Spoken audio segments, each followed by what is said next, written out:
Hey guys, Hunter Constantine here. It's been a while since I've done a solo video for Two Track Nation, and I'm going to give you something you guys have asked for.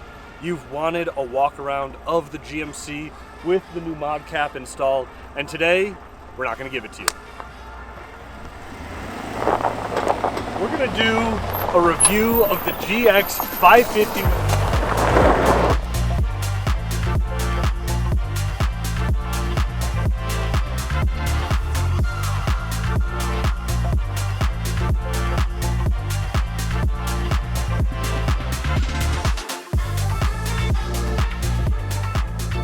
This is Kevin, the LMT Supreme Leader, and he is a proud owner of a GX550 that he picked up so recently, it's got paper plates. Let's start walking around. Let's hop over around to the driver's side and see what we got going on. Kevin, thank you for coming on the channel.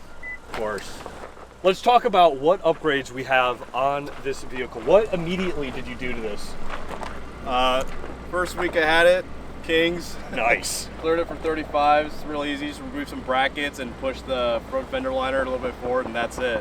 Starlink and a cell booster and some interior stuff. Let's take a look at that. And what?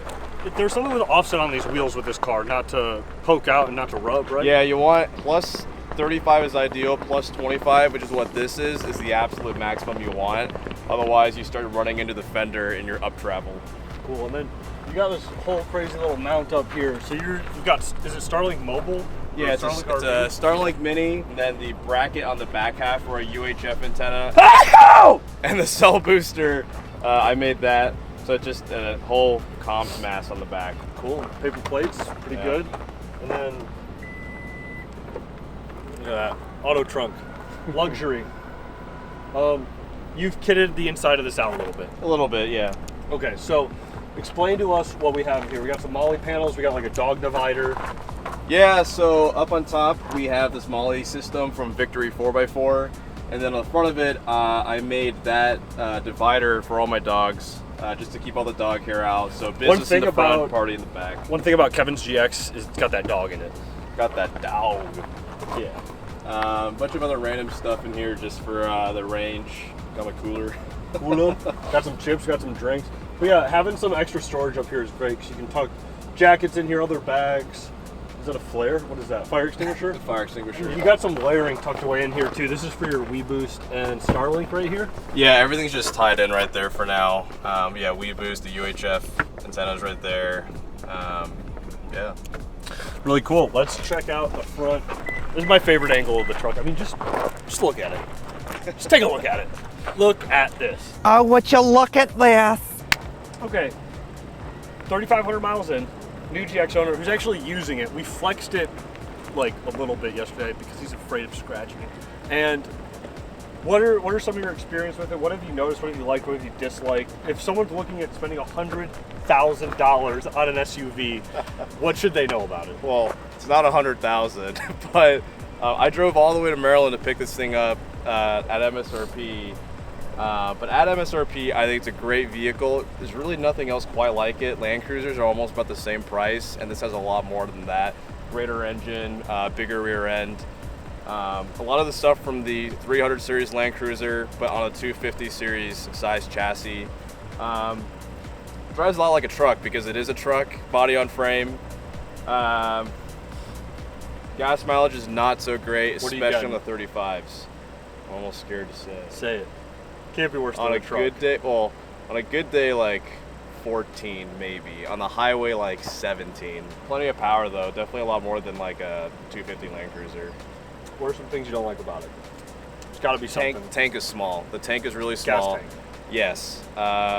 When you fill it up, like especially on 35s, you know, when your MPG goes down, I get like maybe 250 miles to empty on the readout. So that's definitely 250 mile range. That is. Yeah.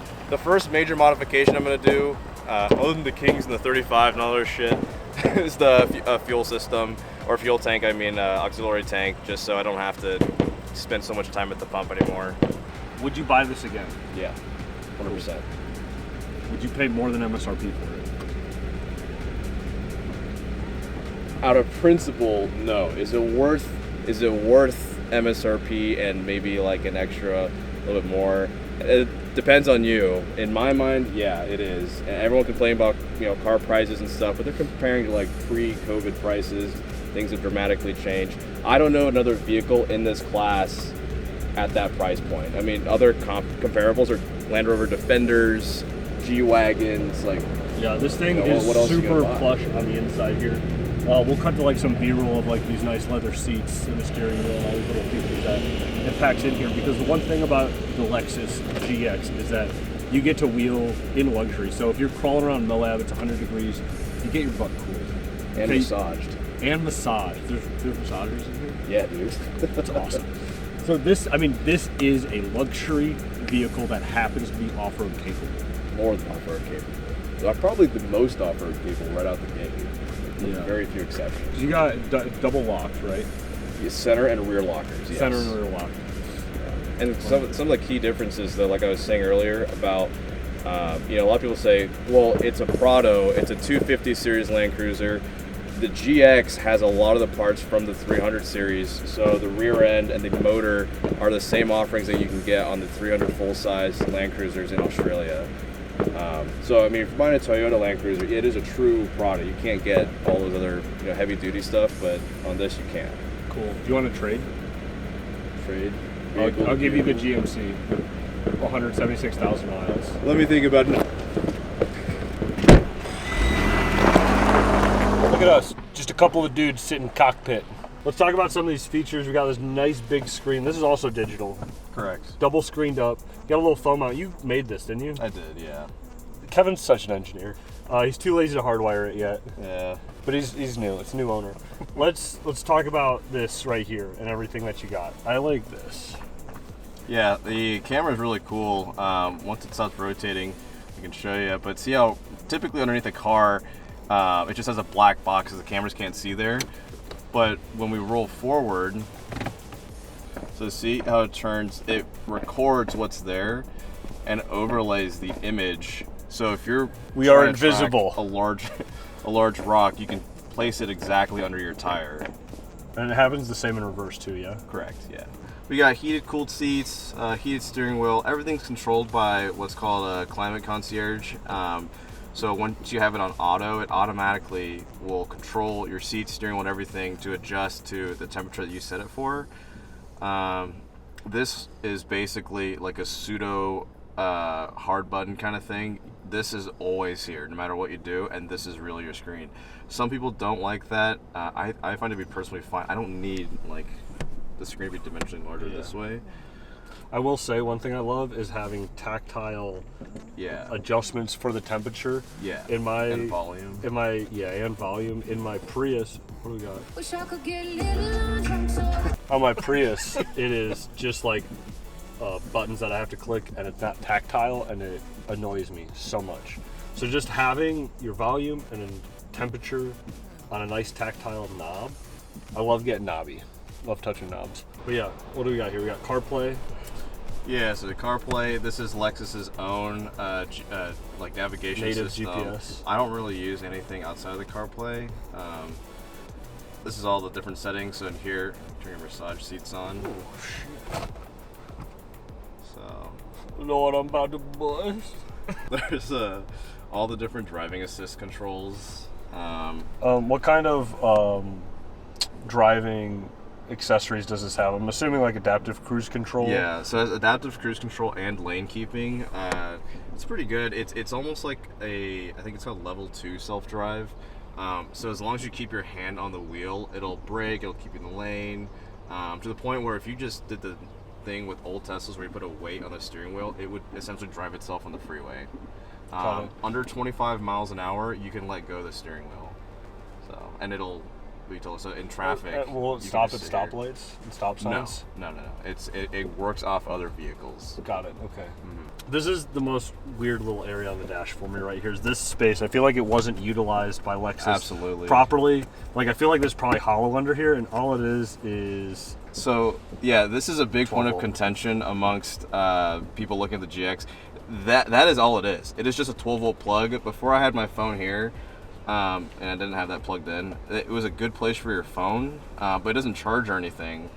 And then if you have a drink, now it's just in the way, but it is totally just wasted space. I would have rather this been like a little storage cubby. I don't know anyone that actually uses this, so I wish that was gone and this was like a little top down. So here's your mode select button. So if you look at the gauge cluster here, you have a couple different settings. You custom, which is, the driver sets it whatever they want. Sport S Plus. There's normal, comfort, and eco.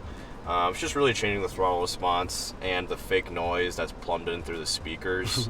Under that, you have multi-terrain select. So if I hit that and go to mode select again, you can see all the different types of terrain that it's set for. Underneath here, you have Toyota's infamous crawl control. That's a whole thing that I don't think we need to dive into this, right? No. It's crawl control. From there, this is full-time four-wheel drive, so high and low range, and then a center locking differential and your rear locking differential. So you can run both locked, 4 low, and you can start crawling over stuff. Correct. Badass. Oh, it's a fridge. There's drugs. It's a cool box. Look at that. It's piss jug. We got pressed citrus. Pretty cool, but you got a little refrigerator in here, so you got drinks, you crack, your power bars, they stay nice and cold. I didn't realize this was a fridge. That's cool. Is this an option or is this all GXs? It is an option, but essentially every GX on the market right now is fully optioned out. You can't get it unless it's basically fully optioned. Got it. The cool box, the one thing I like about it that differentiates it from a fridge is that it's not actually a fridge. It uses the AC to cool it, and all the air passing over cools drinks way faster, and it does get very, very cold. So in my mind, it's better than a refrigerator. The only thing is you can't run it unless the vehicle is turned on, obviously. That's the SOS button. Women. This is really cool. This turns on your interior lights. Wow, I've always wanted a feature like that in a vehicle. All right, I think we should go roll this thing on some rocks. All right, that's it.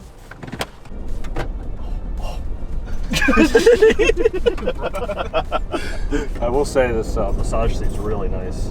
If you don't have a spotter, we have Davis, but if you didn't, you can do a lot on your own. So I'm entirely using this to see where my tires are. The camera, of course, really doesn't capture just how steep this is.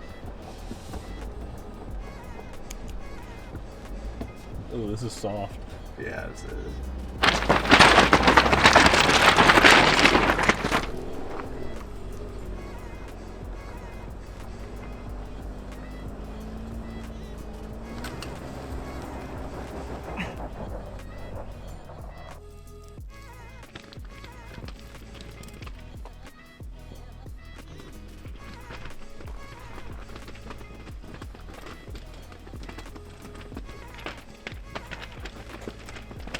Look at this thing just crawling. It's just eating through the dirt, no problem.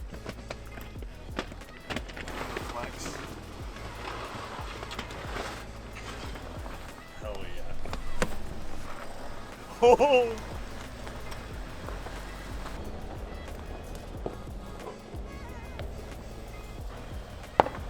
Good, yep. I don't know how much clearance he has. Not all that. Kevin can trust me because I'm a professional. He's an overlander.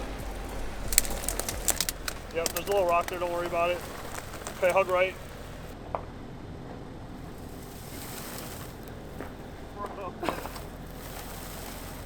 You're clear on your bumper. Yes! Bring this bitch up! Oh, yes. You're good.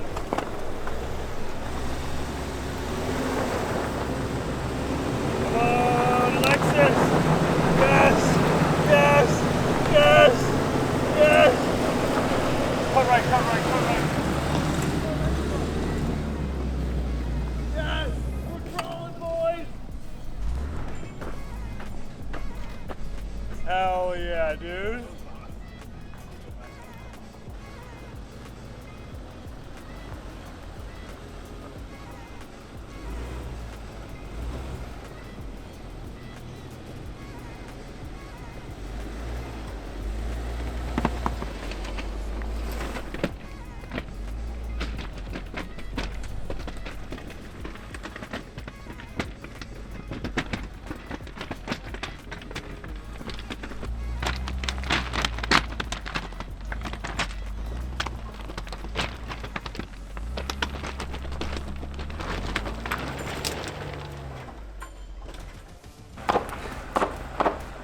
right, so first wheeling and the plastic floorboards of the factory slider steps.